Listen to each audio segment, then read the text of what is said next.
Ever notice how quiet your life feels compared to everyone else's?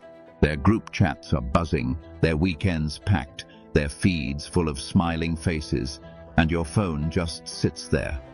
At first, it feels like something's wrong. Loneliness creeps in, whispering that maybe you're failing where everyone else is winning. But here's the thing, that silence isn't necessarily a curse. It might actually be a clue, not proof of weakness, but a sign of strength. The Stoics understood this better than anyone. Marcus Aurelius wrote that a person at peace with themselves is never truly alone. Epictetus warned that the wrong company corrupts character faster than we think. Seneca reminded us it's better to walk alone than follow a crowd heading toward emptiness. So, let's stop treating the absence of friends as a red flag and look at it for what it really is. An invitation to grow stronger, deeper, freer. Insight 1. Solitude exposes what you're made of. Not just a quiet Friday night, not just a phone that doesn't buzz. We're talking about the deeper silence, the kind that forces you to sit with yourself.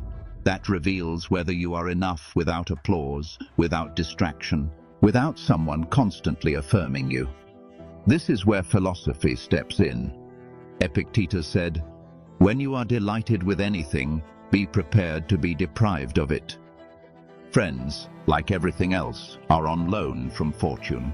They can vanish tomorrow, and if your happiness collapses with their absence, then what you called happiness was never truly yours.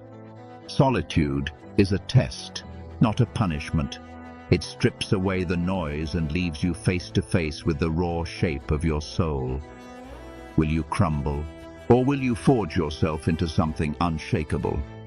Marcus Aurelius used to tell himself, "Be like the cliff against which the waves break." Life doesn't warn you before it strips things away. Status, health, people. The question is whether you can still stand when there is no one left to lean on but yourself. Insight 2. Depth doesn't thrive in shallow waters. Think about the last time you tried to share something meaningful with people who only cared about gossip or distractions. It probably fell flat. That mismatch hurts, but it's not a flaw in you. It's a sign you're not built for shallow waters. Marcus Aurelius said, "The soul becomes dyed with the color of its thoughts." If your thoughts are deep and intentional, shallow circles will never feel like home. Most people connect quickly because those connections demand nothing from them. If you crave honesty, loyalty, and depth, you won't fit in easily. That's not weakness. It's proof you're tuned to a different frequency. Insight 3. Solitude is the training ground of self-mastery. Here's a hard truth. Most people are terrified of being alone. Silence forces them to face their own minds, and that's scarier than they'd like to admit. But if you can sit with the quiet without breaking, if you can resist the urge to numb the ache with endless scrolling, binging, or desperate texts, that's real strength. Epictetus told his students, "If you want to improve, be content to be thought foolish and stupid." Choosing solitude over empty company may look strange from the outside. People may even pity you. But what you're really doing is training your mind, anchoring your peace inside yourself. Someone who needs constant chatter isn't free. Someone who feels a hole in silence is. Insight 4. Quality always beats quantity. Picture two tables. At one, 20 people talk loudly, laugh at half-hearted jokes, and share moments that vanish as soon as they happen. At the other, there's just one person, but every word is real, and even the silence feels safe. Which table would you rather sit at? Seneca wrote, "Associate with people who will make a better man of you. Welcome those whom you can make better. A single loyal companion can bring more light than 100 casual acquaintances." So if your life looks quiet right now, don't call it emptiness, call it filtration. You're protecting your energy from shallow connections that drain you. Insight 5. The right people show up in the right season. Flowers don't bloom in winter, fruit doesn't ripen overnight, yet we expect friendships to just appear on demand. You can't control who enters or leaves your life, but you can stay authentic. When you do, your values act like a beacon. The right people eventually find you. If you keep dimming your light to fit in, the ones who would truly value you may never even see you. But if you stand firm, even in solitude, you make it possible for the right eyes to find you, the right hearts to connect, and the right friendships to form. When those friendships arrive, they won't be rescuers from your loneliness.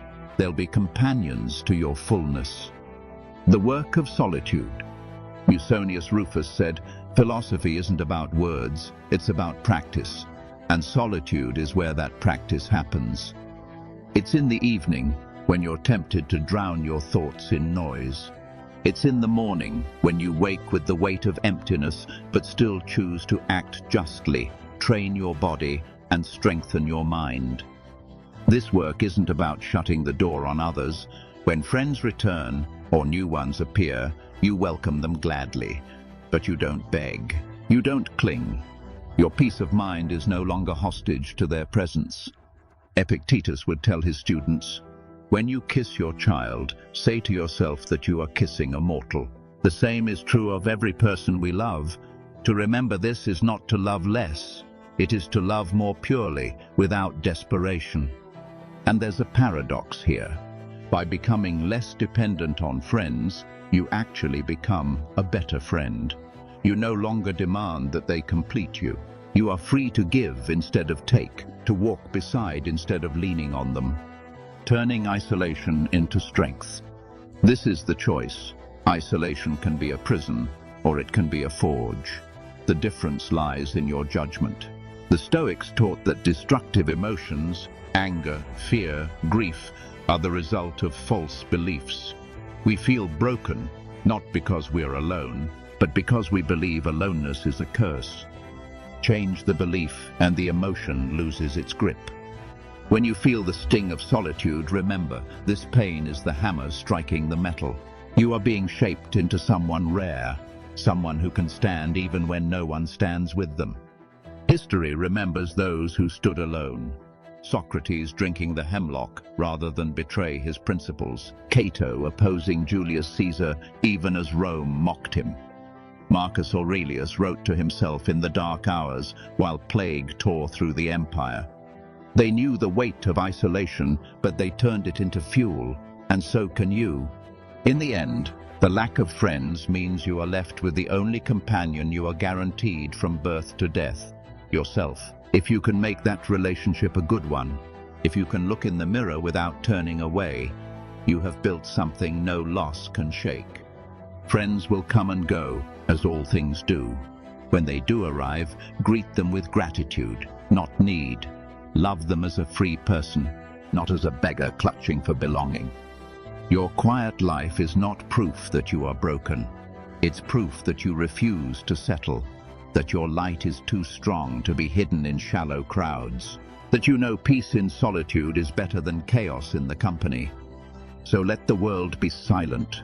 Let the phone stays dark. Let the night be long. You are here and you are enough.